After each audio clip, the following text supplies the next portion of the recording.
Guys, আমাদের ইলিয়াস ভাইকে যে সবাই দিন দিন কেন এত একা করে দিতেছে তা বুঝতেছি না। ইলিয়াস ভাই কিন্তু কম তেল মারা না, ইলিয়াস ভাই ভালো তেল মারছে। আর ইলিয়াস ভাইটাকে তো জানেনি, বুঝতেছেন তো ইলিয়াস ভাইটাকে?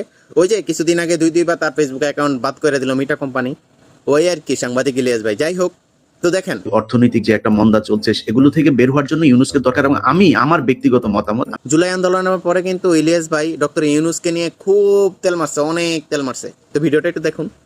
বলতে গর্ব হয় যে ডক্টর মোহাম্মদ ইউনূস আমার দেশের সরকার প্রধান। এটা কাউকে বলে পরিচয় দেওয়ার দরকার। ডক্টর মোহাম্মদ ইউনূস বললেই সবাই চিনে। তারপরও আবারও এইভাবে তেল মারছে যে যদি বিএনপি ক্ষমতা আসে, তারপরেও যেন ডক্টর মোহাম্মদ ইউনূসকে কোন একটা পদ দিয়ে রেখা দেয়। ব্যক্তিগত মতামত, আমি মনে করি বিএনপি যদি ক্ষমতায় আসেও যদি ইউনূস রাজি থাকে, ওনাকে প্রেসিডেন্ট বা কোনো একটা পদ তৈরি করে তারপর রাখা উচিত, যেটা একটা মেন্টর হিসাবে কাজ করবে, মানে সর্বোচ্চ সম্মানের একটা জায়গায় থাকবে। আচ্ছা, এবার দেখুন ইলিয়াস ভাই হঠাৎ করে কেন এত রাগ করলেন, এই ভিডিওটা দেখেন।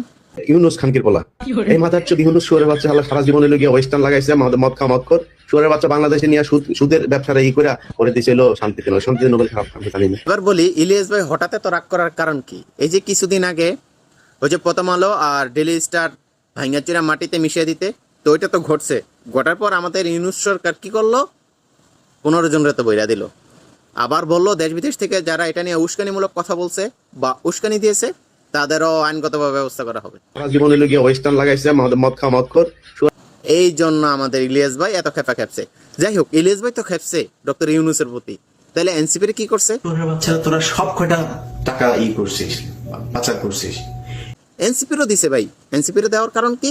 ওই যে এনসিপিরা বলছে, ওই যে নিন্দা জানাইছে এই কাজটি করাটা মোটেও ঠিক হয় নাই, এটার সাথে আমরা এনসিপির দলের প্রতিটা উপদেষ্টা টাকা পাচার করেছে। ওরা কয় আমাদের সেফ এক্সিট লাগবে না। সেফ এক্সিট কই নিয়ে দিবে? তুই কই যাবি? ডিম একজনের মাথার উপরে তো গেছে, দেখছিস না? ডিম পিছন দিয়া নিচে দিয়া ঢুকানো হবে। কই যাবি তোরা? কই আসবি? পৃথিবীর কোন দেশে যাবি?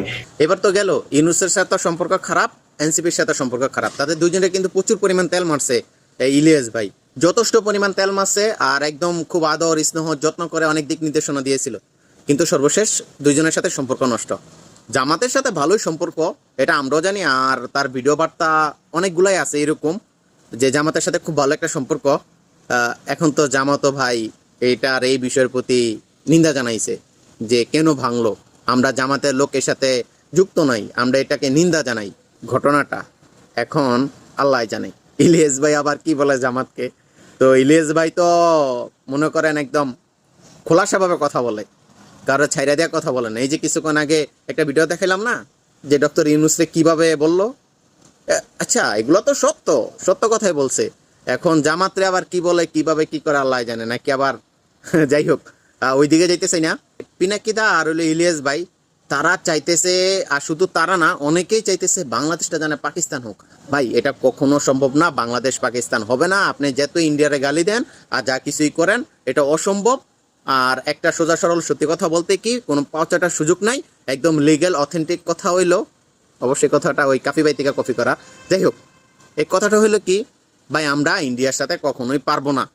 ইন্ডিয়া পানি সালে বাংলাদেশ কই থাকে? পানি নিচে থাকে। তো ইন্ডিয়ার সাথে আমরা কখনো পারবো না, আর ইন্ডিয়ার সাথে আমরা লাগালাগি করতেও চাই না। লাগালাগি করতে হইলে অন্যান্য দেশ করবে।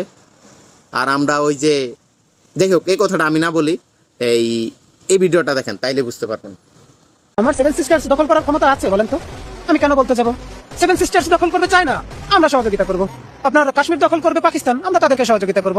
আমরা চাচ্ছি শক্ত একটা পররাষ্ট্রনীতি। পাকিস্তানের সাথে আমাদের পররাষ্ট্রনীতিটা সঠিক হয়ে যাক, তাদের অ্যাটমিক বোমা যেন আমাদের অ্যাটমিক বোমা হয়ে যায়। আমাদের চায়নার সাথে একটা চুক্তি হয়ে যাক, তাদের অর্থনীতি যেন আমাদের অর্থনীতি হয়ে যাক। আমাদের তুরস্কের সাথে একটা চুক্তি হয়ে যাক, যেন তাদের ড্রোন শিল্প আমাদের বাংলাদেশে চলে আসে। এরপরে সীমান্তে পাকিস্তান মারবে, চীন মারবে, আমরা এখানে বসে হাদি ভাইয়ের মতো বাতাসে আর মুড়ি দিয়ে সেলিব্রেশন করবো।